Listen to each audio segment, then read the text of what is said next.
Warning. Spooky Tales with Steve the Cat involves the discussion of horror and suspense movies. These movies often include violent, frightening, and disturbing content. Also, we sometimes discuss ladies and their lovely physical attributes, and we sometimes discuss topics considered naughty to talk about in polite company.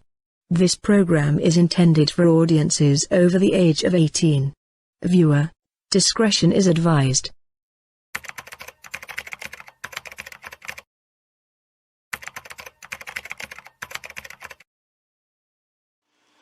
Alright, here we are with Behind the Scenes at Spooky Tales with Steve the Cat's weekly production meeting for week 2. We're getting ready to do some Lovecraft movies this week, right, Fancy? Hello, Mr. Carl and Mr. Fancy.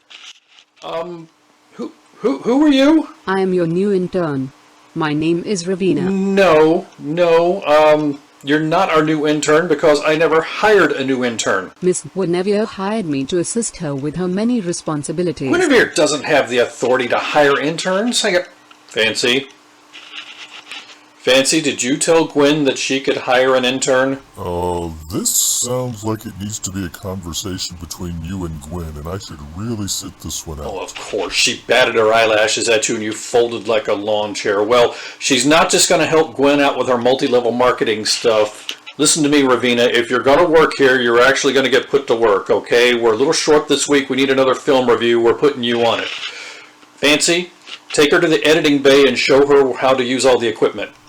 Do you mean get her a notepad and show her how to turn on the PlayStation? Yes, I mean show her how to turn on the PlayStation. And don't change the settings on my controller. Gwen did a Fortnite tournament a couple of weeks ago and everything was backwards for weeks after that.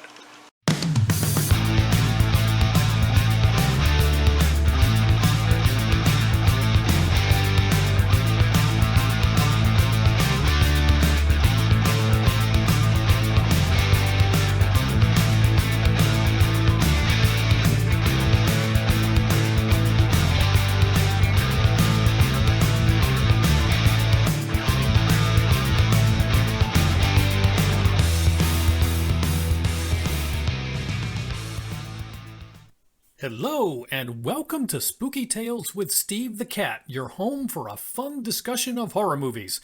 I'm your host, Steve the Cat. Tonight we're going to go old school and talk about a couple of movies from the glory days of 1980s horror. Both of these movies are based upon stories by H.P. Lovecraft, so you just know they're going to be creepy. They're also weird, gory, campy, and just delightfully over the top, so get ready for a double dose of 80s excess. Thank you so much for joining us. We think you're going to enjoy this episode a lot. Now, here we go.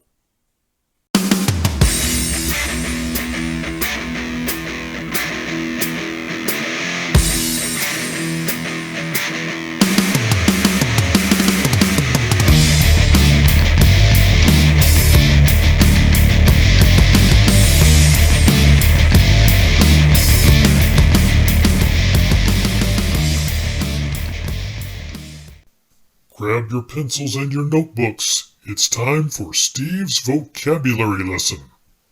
All right, let's get into this week's vocabulary lesson, our second vocabulary lesson of the new season. This is the part of the show where we investigate new and exciting words and phrases, all in an effort to stay ahead of social media bots and algorithms that would otherwise try to ban us. This week's lesson includes word number 1, buggen chomping. This is a noun that refers to the action of consuming or devouring a character using a swarm of insects or similar creepy crawlies. Ooh. Next word, Katzenclamping. Yes, we do love our German words here at Spooky Tales with Steve the Cat. Katzenclamping is a noun that refers to the action of attaching a cat to a character's face, throat, or neck in a violent fashion. This is a German word that literally translated means, oh god, this hurts so much, oh god, get this hellspawn monstrosity off of my face! And final word for this vocabulary lesson is jiffy popping. Jiffy popping is a noun that refers to the action of a character's internal organs, or other innards, bursting forth to say hello in a sudden and or surprising fashion. So that's Steve's vocabulary lesson for this week. Please keep these words in mind. They will come up later in the episode. And now we present Movies That Suck, hosted by Ravina the Intern. Hello. I am Ravina the Intern. Welcome to Movies That Suck. Today we will discuss the 2008 classic film Twilight. The film Twilight is adapted from a piece of Harry Potter fanfiction in which, instead of being killed, Cedric Diggory is transported into an alternate dimension when Lord Voldemort's killing curse goes awry. He teleports into this alternate dimension and materializes in the middle of Professor X's school for gifted students, and through this process he accidentally becomes merged with the X-Men Nightcrawler and Emma Frost. This accident grants him a brooding countenance and diamond-studded skin that sparkles in sunlight. Driven mad by the experience, he begins a torrid love affair with a beige piece of office furniture, which vaguely resembles actress Kristen Stewart. Cedric and the office furniture then terrorize the audience with tedium and boredom. This film sucks. There is no chemistry between the lead actors and they were very obviously intoxicated for much of the film. After nearly 2 hours of sheer boredom, the film comes to a merciful conclusion when Sarah Michelle Gellar makes a cameo appearance and drives a stake through Cedric Diggory's heart, drawing enthusiastic applause from a crowd of bored onlookers. At least I think that's what happened. It is possible that I may have dozed off and dreamt that last part. Anyway, that is how I choose to remember the ending.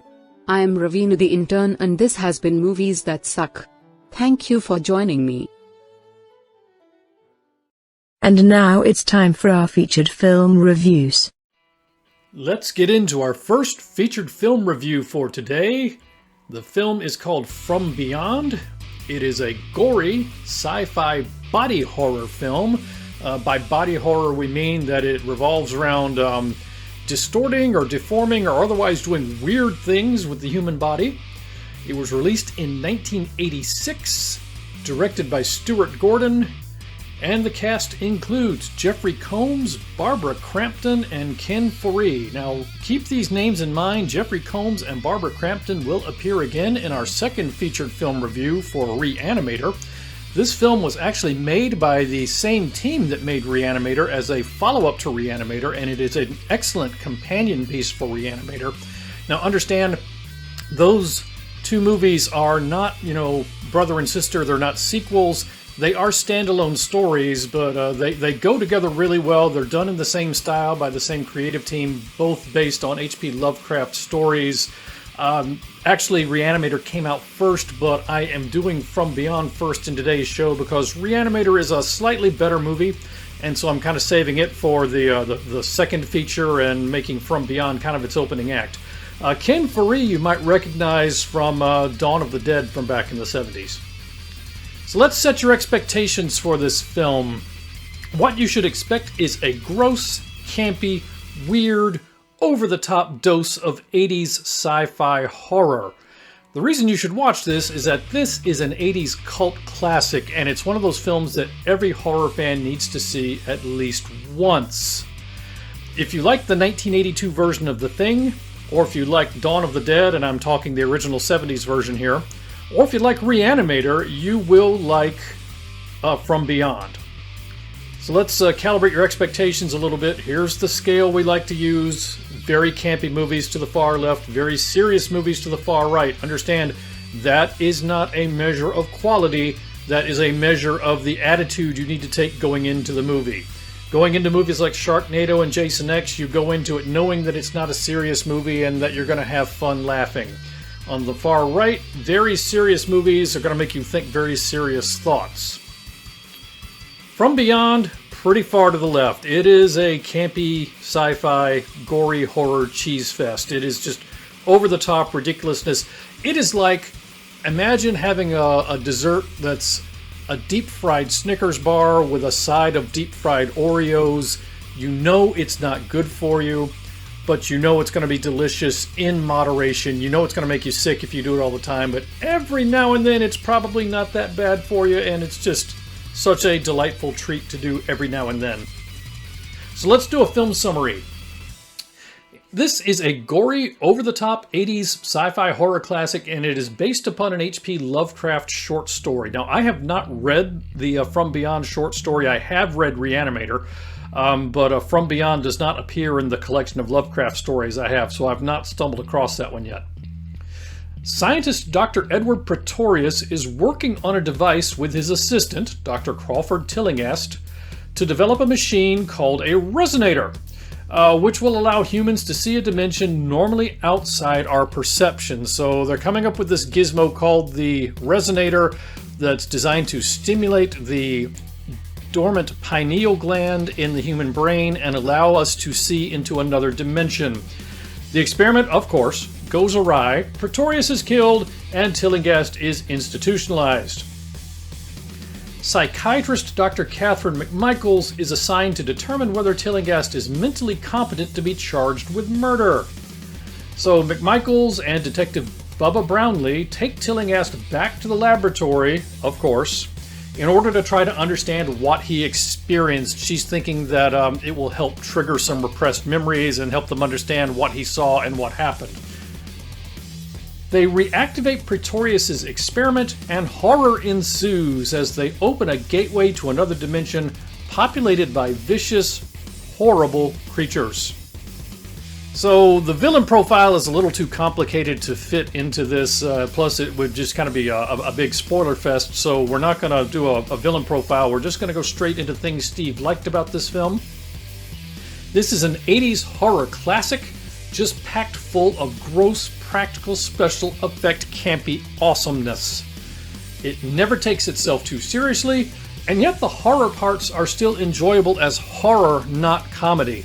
It's not the kind of thing where when terrible things happen you're laughing, you're gonna kind of go ooh, ooh, ooh. It has an interesting story. It has loads of practical special effects. It keeps the story moving, does not get too bogged down in character development. This is not the kind of film where you want lots and lots of backstory on the characters. And overall, this is just a giant heaping helping of 80s horror movie nostalgia. Things that could have been better, well, this is a cornucopia of overacting. Now that is by design. That's what they were going after. The film is intentionally over the top and campy, so there's going to be some overacting. There's going to be some throwbacks to the good old days of, it's alive! It's alive! It's going to remind you of that. That is by design. It is not because these people couldn't act. They did this on purpose. The practical special effects, compared to the benchmark of the time, which would be the 1982 film The Thing, not quite on par with the 1982 version of The Thing. They're good for the age, but they're not quite as good as The Thing. Now, children who grew up in the age of digital special effects likely will not be impressed by the special effects in this film, and this is a pet peeve of mine that I will talk about from time to time. People need to be able to watch films that were made in eras before the era in which they existed and actually appreciate them for what they are. You should not look at a film that was released in 1986 and say, wow, those special effects look so lame compared to Guardians of the Galaxy. Well, yes, of course they do. They're almost separated by almost 40 years.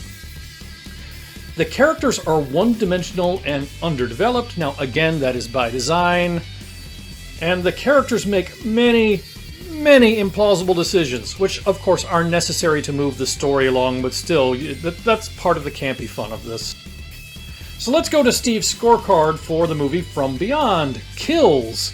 There are only 4, so there's not a lot of kills in this movie, but there's a lot of gross, weird happenings. Bare breasts. Again, you get 4. Denogginings. There are 3. Buggin' chompings. There's 1 of those. Jiffy poppings. There are 4, and those are mostly pineal glands, and if you don't know exactly what that means, or if you can't visualize that, just watch the movie and it will be very in your face. Brain brunchings. 2. And finally, little old ladies unceremoniously shoved out of the way by a younger man trying to save his own skin. Yes, one of those happens at the beginning of the movie. Jeffrey Combs is not going to win a Medal for Valor or anything else for his performance in the beginning of this film. But with your viewing of From Beyond, you also get some bonus features, such as ethereal eel attacks, space jellyfish with teeth, This house could really use a sex dungeon. Oh, here it is. Yes, Gothic Old Manor has a sex dungeon. You get face peeling and head bursting. You get a banana hammock flying knife attack, and to boot, a banana hammock flying knife attack in what was obviously cold water, because he was about 2 degrees away from his Audi turning into an innie. I am impressed he did not request some stuffing. You get, check out these neat pajamas I found in the sex dungeon. You cannot convince me that that was comfortable. Poor Barbara Crampton. You get really creepy, naughty touching. You get, why is the fire extinguisher spraying shaving cream? You get, oh my god, she bit it off! Now, she did not bit off what you think she bit off, but still, the symbolism is pretty powerful. You get, where did she get a bomb? The bomb store? Seriously, where does a psychiatrist get a bomb at that time of night? And finally, just a public service reminder that tentacle porn is a real thing. Now, please, do not Google this. Just take my word for it, but tentacle porn is a real thing. So Steve's final score for the H.P. Lovecraft-inspired film From Beyond, the 1986 classic, I'm going to give it 3 paws out of 4 and call this a delightfully over-the-top dose of 80s practical special effects sci-fi horror grossness, just like you would have rented from Blockbuster back in the day. And that's basically what this movie is. This is exactly the kind of stuff that you went out and rented from Blockbuster and just had a hoot with over the weekend. That's all this is. Like I said, this is like the dessert that is not good for you, but is just oh so delicious. So that is Steve's final score for the H.P. Lovecraft-inspired film From Beyond. And now a word from our wise and noble sponsors at PBDC TV, your nightly heartbeat of horror.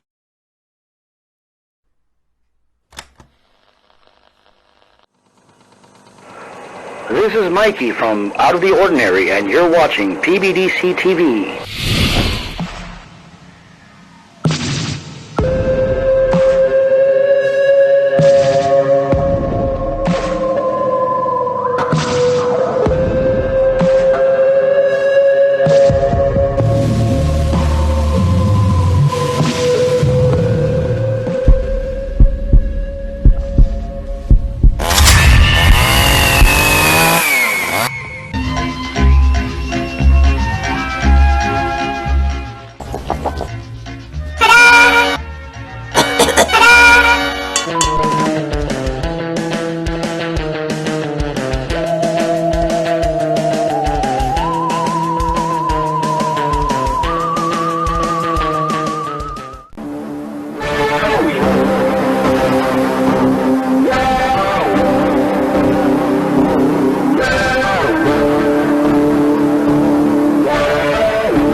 First thing in the morning, when I'm listening to music and getting a little bit of time for some creepy research, I'm always representing with my PBDC merch. What a better way to have a cup of coffee in the morning.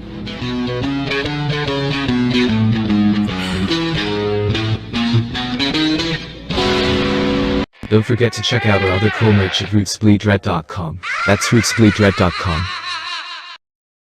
This is Professor Edgar Fluffosaurus from Spooky Tales with Steve the Cat, and when I'm not hosting Monster Chat or knocking down small Japanese cities, I'm watching PBDC TV. Now back to the show. Our second featured film review for this evening is Re-Animator. Now, there's various versions of Re-Animator floating around out there. The version I watched for this episode is the unrated 4K restoration that's available for free with ads on Tubi. This is a gory sci-fi horror comedy released in 1985, directed once again by Stuart Gordon, same guy that directed From Beyond, which we talked about earlier. And the cast includes some familiar names: Jeffrey Combs, Bruce Abbott, Barbara Crampton, and David Gale. And if you were paying attention, you noticed that Jeffrey Combs and Barbara Crampton were also in Stuart Gordon's production of From Beyond, which we talked about a few minutes ago. So, like I mentioned earlier, same creative team doing both films. They make two very good companion pieces. One is not a sequel to the other. It's two standalone films, but they make a really good pairing. So let's talk about setting your expectations for this film. What you should expect is a gory, over-the-top sci-fi horror comedy from the 80s. You should watch it because, frankly, this is one of the all-time cult classics of 1980s horror. It is a film every horror fan should watch at least once. If you like Dawn of the Dead, and again I'm talking the 1970s version, or The Thing, 1982 version, or our earlier film From Beyond, you should like Re-Animator. So let's talk about calibrating your sights a little bit here. Very campy films on the left, very serious films on the right. Re-Animator is not a very serious film. It is very far to the left. It is a comedy, but it is a gory comedy, and it is just a load of fun. I just love this movie. There's a reason that this has become a cult classic. It's just a fun horror movie. So let's get into a film summary. This is an over-the-top, gory sci-fi horror comedy from the 80s. And in this comedy, third-year medical student Herbert West, played by Jeffrey Combs, arrives at Miskatonic University in Arkham, Massachusetts under mysterious circumstances, having transferred in from Switzerland. West rents a room from fellow third-year student Dan Kane, a promising medical student who happens to be dating the dean's daughter, not necessarily with the approval of the dean. West is arrogant, reclusive, weird, and quite obviously working in secret on something. Kane eventually discovers that West, having worked with his mentor back in Switzerland before coming to the US, has developed a formula that can reanimate the dead. Intrigued by the formula's potential to save lives, Kane joins West in his secret research. The search for test subjects and initial application of the formula lead to terrible consequences. Now, this is based upon the H.P. Lovecraft short story Herbert West Re-Animator, which I have read. And interestingly, even though this in some ways is entirely different from the short story, it hits all the high points of the short story. Obviously, this was not a period piece. The short story was written in the 1920s. This film was made in the 1980s, and they did not make a film that took place in the 1920s. So they did not try to do a literal interpretation of the short story, but they managed to hit all the high points just the same. So it's even though it's a campy comedy, it is a reasonably faithful adaptation in its own way. Let's talk about things Steve liked about this. It is one of the all-time classic horror films from the 80s, right up there with The Thing. It manages to be simultaneously gory and hilarious. It has little to no respect for common horror film taboos. You'll hear more about that in a moment. It is delightfully campy but interesting at the same time. So you're going to laugh, but you're also going to actually want to know what's going to happen. You're not just laughing, you're laughing and saying, okay, what's going to happen next? The film is chock full of practical special effects. The special effects do a good job of straddling the gap between scary and funny. They're realistic enough to not be silly, and yet you'll laugh at the situations and the context. We talked about this last season with Zombievers, which kind of managed to deliver the same thing, where they did something that was realistic enough to be enjoyable, but not so realistic that it detracted from the comedy of what you were watching. And fundamentally, this film feels like going back to your favorite high school or college haunt and ordering your favorite dish from years ago, and it's just as good as you remember. This is just a great classic film from the 80s. It's a cult classic for a reason. It's just fabulous. Things that could have been better, and this is all a matter of taste. There's not much for me personally to criticize about this film. Mediocre acting, but it works in a campy horror comedy. The special effects are a little too campy to be scary, but as we talked about before, that's kind of by design. It is scientifically implausible, so don't let your brain poke at it too hard. If you start poking at things, you're going to start asking questions like, how is that reanimated severed head able to speak? It doesn't have lungs. And then the whole thing falls apart, so just kind of go with it. Some of the stuff that happens at the end, or is implied at the end of the film, may make some people uncomfortable, but I can't come up with a good way to describe it without getting banned from social media. So if it sounds like I'm talking around something, it's because I'm talking around something. We'll talk about that a little more in a moment, but just be aware that once you get towards the end of the movie, there might be some stuff that makes you say, ugh. Much of the acting is intentionally over the top. That may rub some people the wrong way, but again, this was intentional. It was very much in the spirit of the old Frankenstein, it's alive! It's alive! It's the same sort of thing. It's campy over the top for a reason, but some people might not get that or might not like that. So let's go to Steve's scorecard for Re-Animator. Number of kills? 10. Sadly, that includes cats. Bare breasts? 10, but don't get too excited. Some of those belong to dead bodies and or zombies. Diggin' clonkings, striking a person in the head with a shovel or other digging implement. 1. Denogginings. 1. Tangerinings. 1. Cats and clampings. There are 2. It is a very dedicated cat. And jiffy poppings. There are 2, one of which is just awesome. But with your viewing of Re-Animator, you also get the following bonus features. You get the spectacularly arrogant Herbert West. You will just want to punch Jeffrey Combs in the mouth, which is exactly what they were going for. You get pencil snapping action. Every time his teacher says something that he doesn't like, Herbert West shows his displeasure by snapping his pencil in half, and it is like Massacre of the Number 2 pencils. They're just getting snapped left, right, and sideways. You get bodies, more bodies, and autopsies everywhere. You get a dead cat in the fridge. Yes, we don't laugh about that.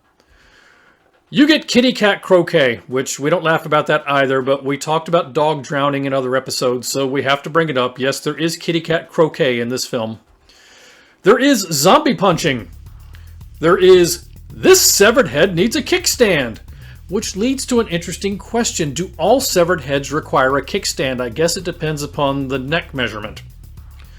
You get severed head sex crimes. I am not talking Edmund Kemper stuff here. I am talking about sex crimes committed by a reanimated severed head. And once again, we can't really talk about this in any greater detail without risk of me getting everyone on the planet Earth banned from social media. So we will just leave it at that. You get floppy zombie willies. I could have lived without that, but the film did have them. And you get, just as another public service announcement, reminder, tentacle porn is a real thing. Now, please do not Google this. Please take my word for it, but be aware that tentacle porn is a real thing. And once you watch this film, you will understand why I bring that up. So let's get to Steve's final score for Re-Animator. We're going to give this one 3.5 paws out of 4. In part, that's just because this is such a nostalgia thing for me. This is a deliciously over-the-top horror comedy and one of the classics of the golden age of 1980s horror. This film is exactly the reason Blockbuster Video existed. I literally remember renting this movie from Blockbuster Video more than once on VHS. It's just such a, it's like Homecoming. It's like the Homecoming game of horror movies. So if you are of that era, doing a double feature of From Beyond and Re-Animator is just a great 80s night. So I recommend that you and your friends do that if you ever want to do an 80s horror night. These are two movies that just make a great pairing. Re-Animator, fantastic cult classic. I have very little bad to say about it. Obviously, it's an acquired taste. If you're not into campy 80s horror movies, you might not like it, but most of the people who listen to this show are. Anyway, I recommend it, and that is Steve's final score for Re-Animator. Well, we have finished up both of our featured film reviews, and we've got a little bit of time left, so we're going to do something we have not done before on Spooky Tales with Steve the Cat, and we are going to throw in a bonus express review. Ravina the intern did such a good job for us drawing the short straw and having to do the review of Twilight that we also told her, hey, go and find something that's actually good and do a quick review of that, put together some notes, and we will have Steve record it. And so she selected for us the 2006 classic Hatchet. So let's do a film overview for Hatchet. This is a slasher horror film with a campy twist. Was released in the year 2006. Was directed by Adam Green, who also wrote the story. And the cast includes Joel David Moore, Tamara Feldman, Dion Richmond, Mercedes McNabb, and Perry Shin, and also features appearances by horror legends Tony Todd, Robert Englund, and Kane Hodder, who played Jason Voorhees most famously in the Friday the 13th movies. He plays the villain Victor Crowley in this film. Let's talk about setting your expectations for Hatchet. What you should expect when you watch Hatchet is a gory, campy slasher movie in the spirit of Friday the 13th. It is not a coincidence that they picked Kane Hodder to play the villain in this film, and as I said, Kane Hodder played the villain in the Friday the 13th movies, except the first one, where Jason Voorhees was not the killer. Why you should watch is that this film has become a modern classic of horror, and Victor Crowley is an iconic modern horror villain, so if you're not familiar with Hatchet, it has to be part of your repertoire if you're going to be a horror movie fan. Also, and the reason we threw it into this episode, this is a movie with an 80s feel that makes a good fit for an 80s movie night. So this is a really good, accessory piece to go along with our two Lovecraft movies for tonight, even though it's not a Lovecraft story, even though it's made from a generation later, it still has that same 1980s extravagance and feel. You might like this film if you like Friday the 13th or Scream. So let's get into a film summary. So Hatchet, this is an old school slasher film released in 2006, but with the feel of a slasher film from the golden age of the 80s and 90s. In fact, the tagline for the movie is old school American horror. In this film, friends Ben and Marcus, who are in New Orleans for Mardi Gras, decide to go on a haunted boat tour of the swamp. Although the regular swamp tour has been closed down, they manage to find a secret off-the-books after-hours swamp ghost tour.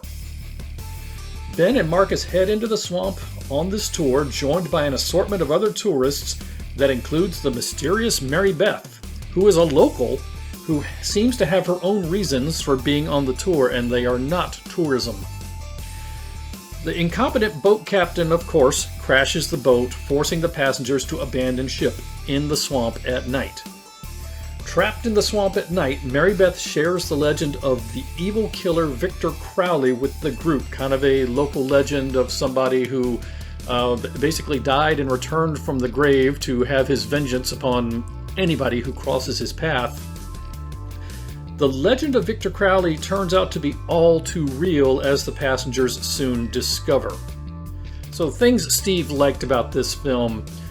First off, right off the bat, it's an old school slasher film that feels like one of the classics you would have brought home on VHS from Blockbuster.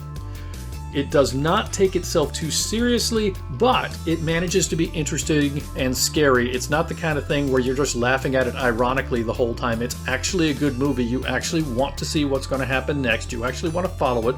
There's actually moments where you might jump, but it doesn't take itself too seriously. You know, the tongue is always firmly in cheek.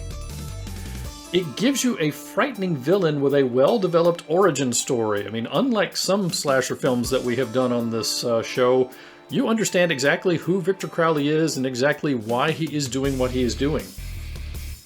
It keeps the story moving at a comfortable pace for the most part. We'll talk about that in a second. It does not drag or rush. And it has appearances by legendary horror film actors such as Tony Todd, who is famous as the original Candyman, Robert Englund, who obviously was Freddy Krueger, and Kane Hodder, who was Jason Voorhees. It has an assortment of gory practical special effects. Now, things that could have been better, going back to those gory practical special effects, some of the practical special effects are more convincing than others. Now, arguably, this is not a major problem considering the campy nature of the film. It kind of works. It kind of works as an 80s throwback. The characters are largely one-dimensional, but again, I would say that this is presumably an intentional throwback to 80s camp slasher films. So again, it works with the campy nature of the film. They're trying to evoke the feel of an old Friday the 13th movie. And if they gave you too much character backstory and character development, it really would not work with the campy nature of the film.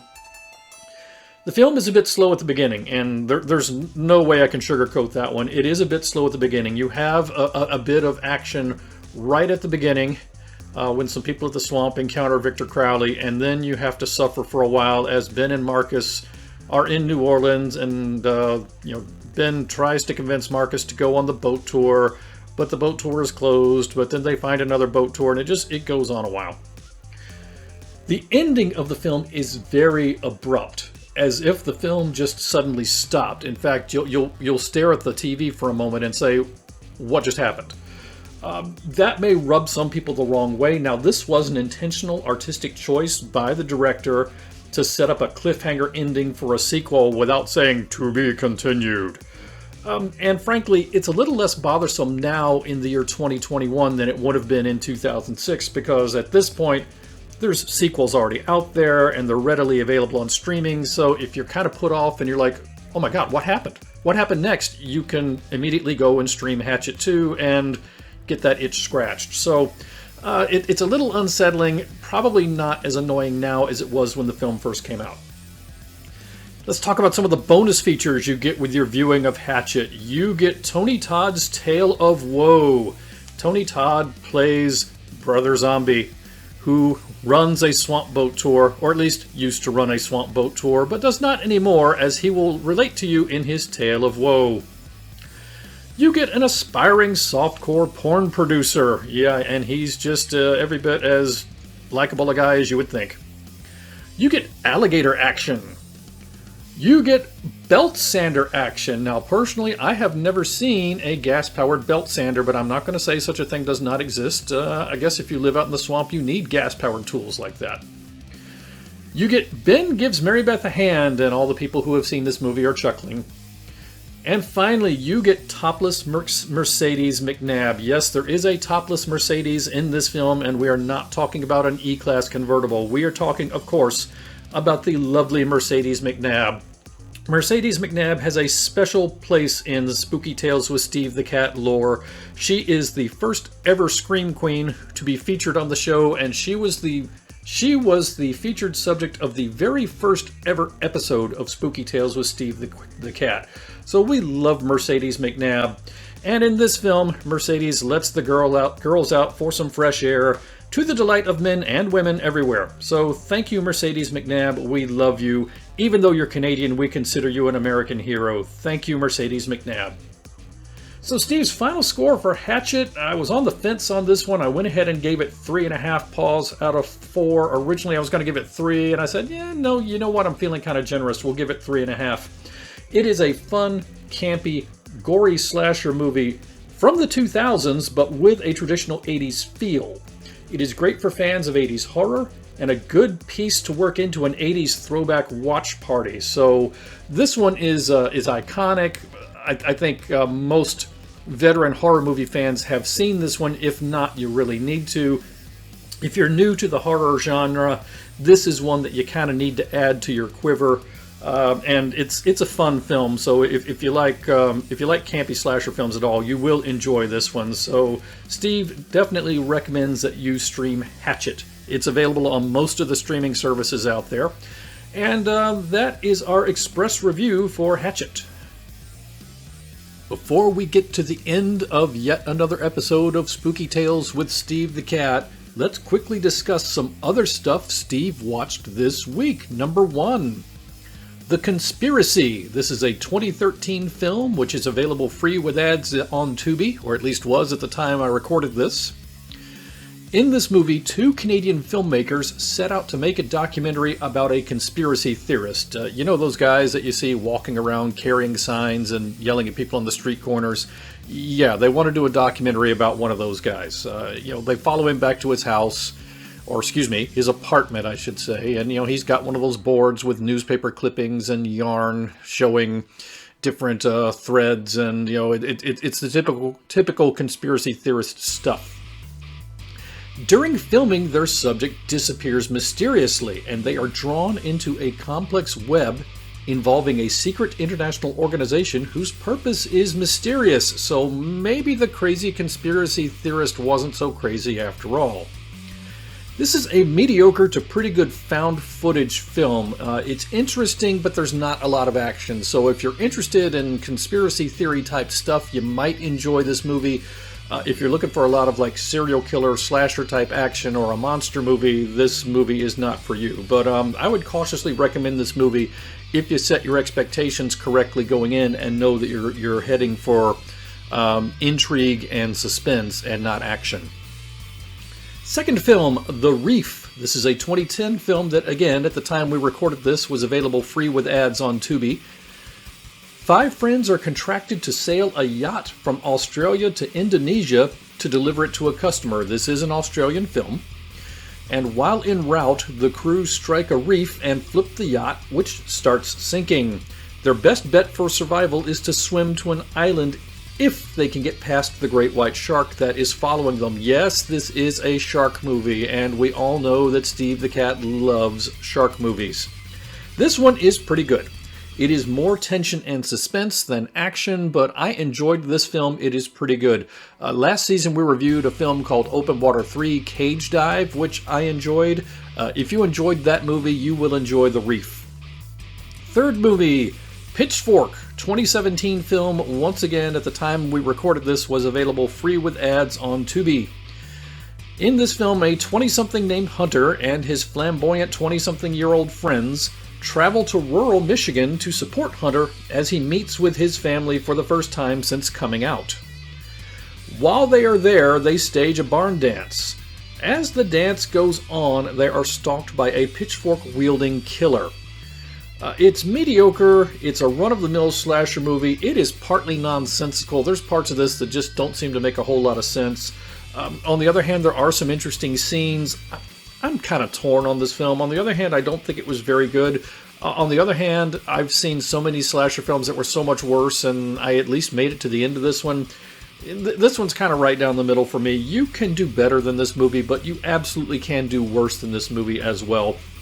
Do not watch Pitchfork instead of The Reef or The Conspiracy, but it's better than a lot of the crap you will find on Tubi. So, to summarize, recommend The Conspiracy if you're into tension and intrigue as opposed to action.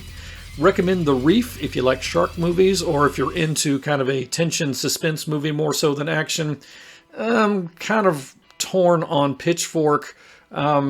It's not the greatest movie you've ever seen, but it's not the worst. It's better than staring at the ceiling. Anyway, that's some other stuff Steve watched this week. Well, that brings us to the end of this episode of Spooky Tales with Steve the Cat. Thank you so much for joining us. We hope you enjoyed it. Now, if you did enjoy the show, please remember to like, share, subscribe, and follow.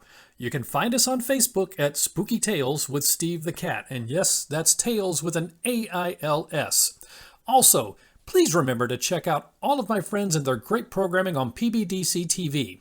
Whether you're interested in horror movies, true crime, weird history, or unexplained events, we're sure to have something for you. And PBDC TV is easy to find. We're on the World Wide Web at pbdctv.com, and we're on YouTube at PsychoBunnyDC. We've also got a large presence on Facebook. You can find the mothership at PBDC TV, or you can go directly to dedicated pages for channels such as Psycho Bunny Death Cult, Psychomandium 13, and Roots Bleed Red. Each channel has a little bit of a different atmosphere, but they're all part of the PBDC TV collective. Next week will be our first ever show to air during the month of October, and it's going to start a month-long celebration of Halloween-themed movies, so be sure to stop by again next week. In the meantime, thank you once again for joining us. Everyone stay safe and have a great week. We'll see you again soon. Bye-bye, everybody.